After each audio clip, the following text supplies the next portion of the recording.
આજે અમારી પાખર નાની પ્રાથમિક શાળાનો આ બાળક રોકેટરી લઈને આવ્યો છે, જેની મદદથી આપણે ન્યૂટનની ગતિનો ત્રીજો નિયમ, ઘર્ષણ વગેરેની સમજ આપી શકીએ છીએ. રોકેટ કઈ રીતે કાર્ય કરે તે પણ સમજાવી શકીએ છીએ.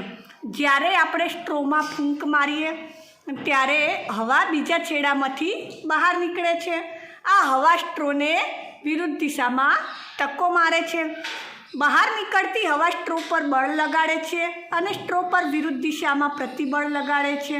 આ પ્રતિબળના કારણે સ્ટ્રો ગતિમાં આવે છે. આ સિદ્ધાંત પર રોકેટ કાર્ય કરે છે.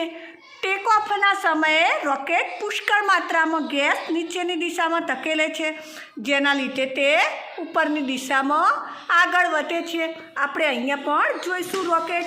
તમે જોયું કે રોકેટમાં એને સ્ટ્રોમાં ફૂંક મારી તો રોકેટ આગળ જાય છે આગળની દિશામાં.